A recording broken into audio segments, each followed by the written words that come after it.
The First World War led to the decline of the cultural internationalism. When our author Bertrand was in Leningrad in 1920, he met the professor of pure mathematics, who was familiar with London, Paris, and other capitals because he was a member of various international congresses. But nowadays, the learned men of Russia are very seldom permitted such excursions for fear of their drawing comparisons unfavorable to their own country. If these learned men are allowed to take part in international congresses, there will be comparisons. In other countries, nationalism in learning is less extreme, but everywhere it is far more powerful than it was.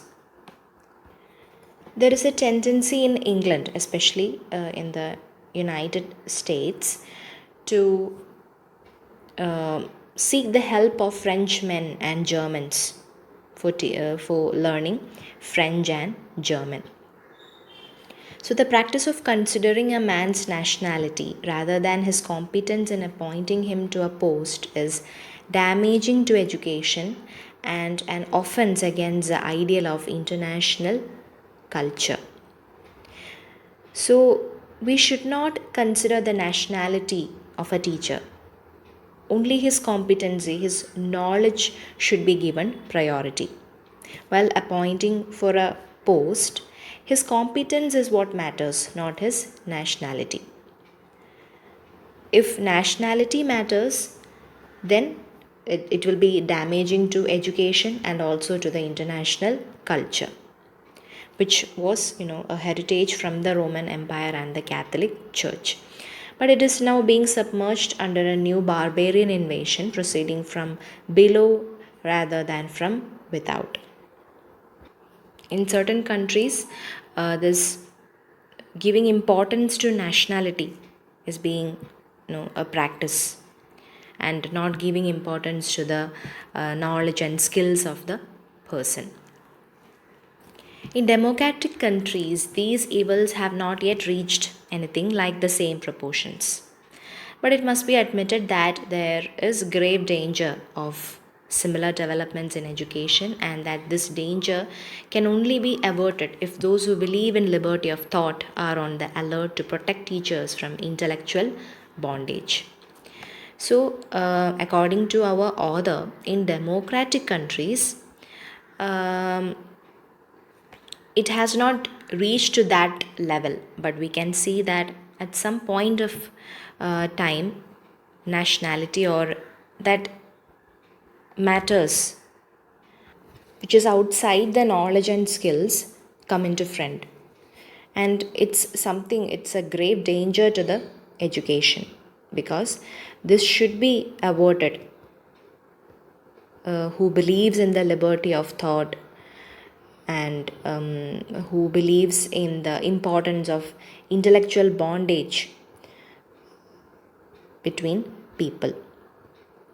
So perhaps the first requisite is a clear conception of the services which teachers can be expected to perform for the community. So first important thing that we have to mention or give importance is what kind of service can these teachers do for the community. And the author agree with the governments of the world that the imparting of definite, uncontroversial information is one of the least of the teachers' functions. Teachers should not spread messages which will be controversial for the nation. It is, of course, the basis upon which the others are built. And in a technical civilization such as ours, it has undoubtedly a considerable utility.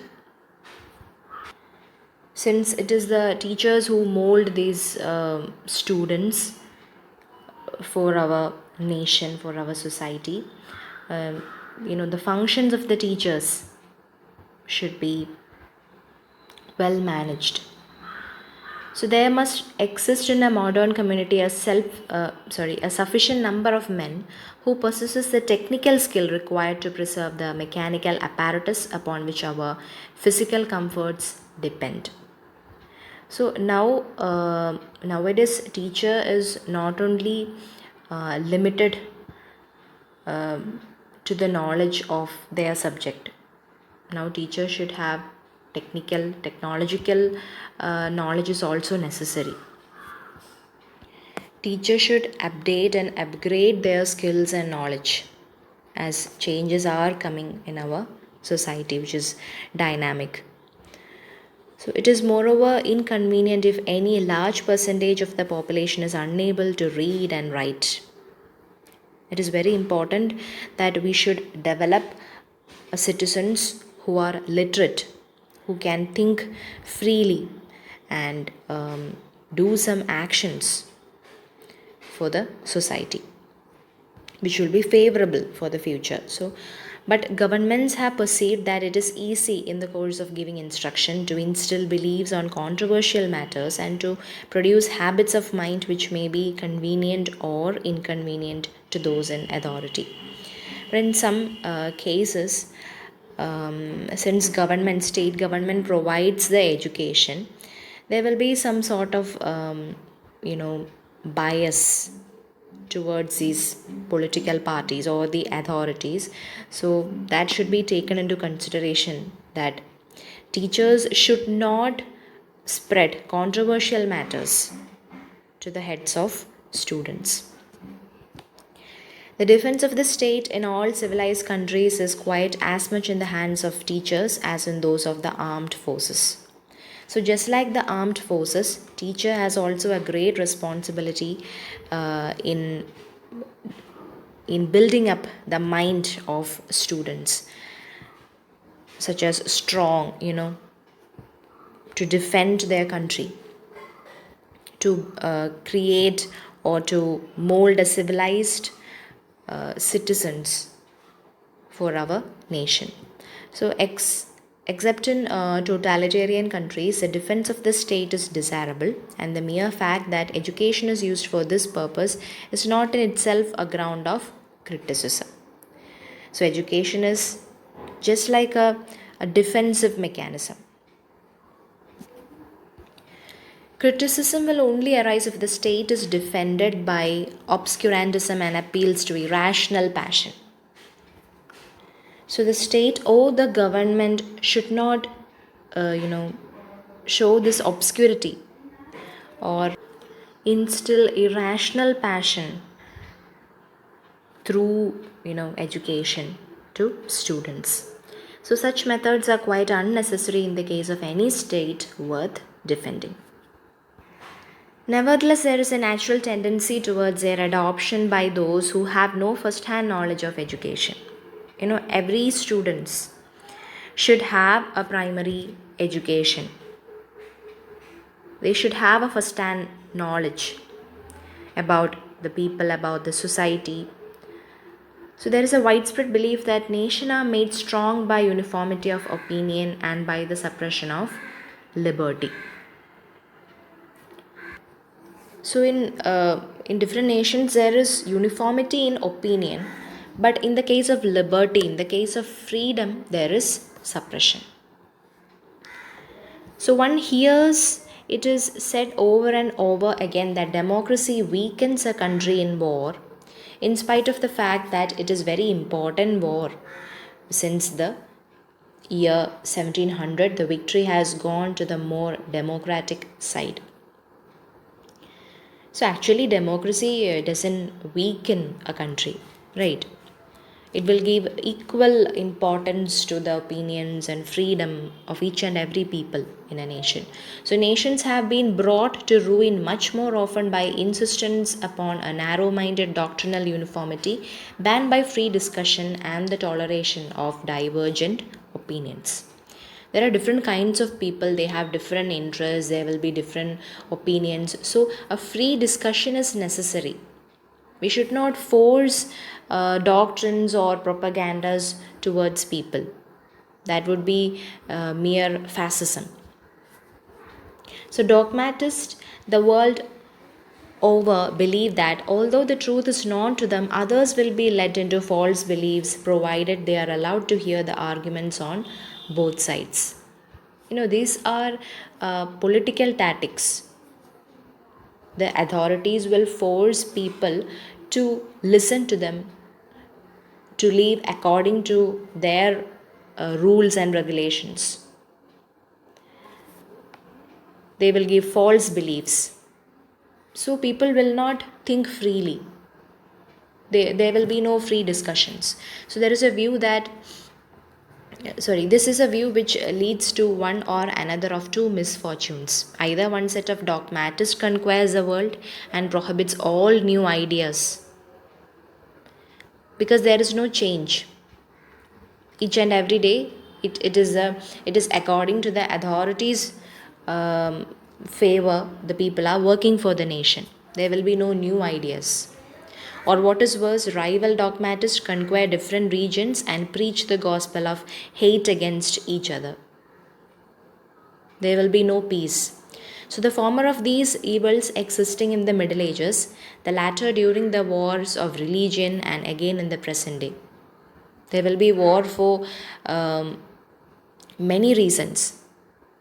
In the name of religion, in the name of resources.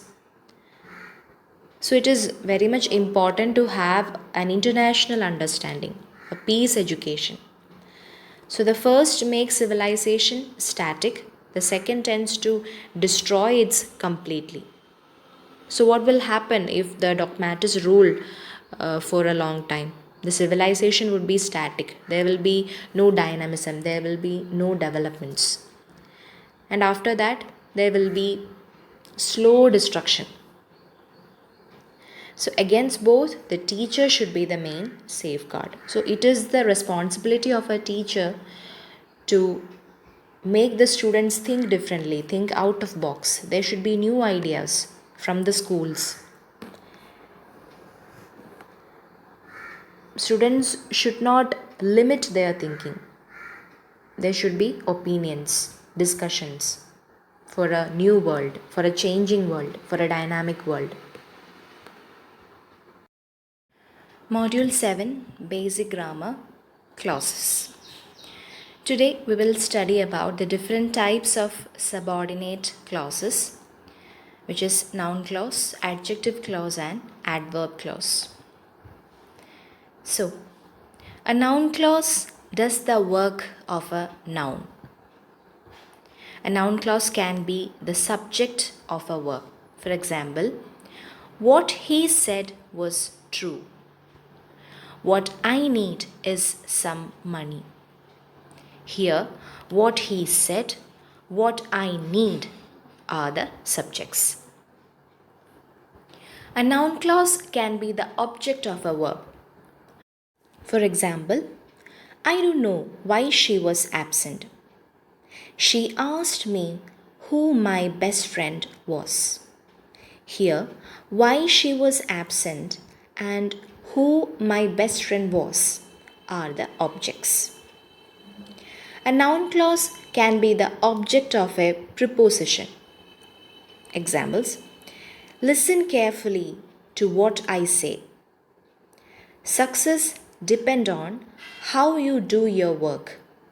Here the prepositions are to and on, and the objects are what I say and how you do your work.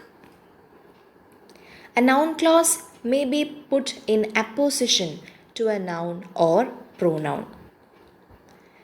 In apposition means out of place or inappropriate. For example, it is true that God helps those who help themselves. The general belief that all women are gentle by nature is wrong. Here, that God helps those, that all women are gentle by nature are noun clauses. Now, let's move on to the adjective clause. A clause that does the work of an adjective is called adjective clause. Do you know the girl who got the first rank? Look at that boy who is wearing a white shirt. Here, who got the first rank, who is wearing a white shirt, are the adjective clause. And the last is adverb clause. When a clause does the work of an adverb, it is called an adverb clause. For example, do your homework before you sleep. She is more intelligent than I thought. Here the adverb clauses are before you sleep, than I thought. So that's all about clauses. In the next class, I'll be coming with another topic from basic grammar. Thank you.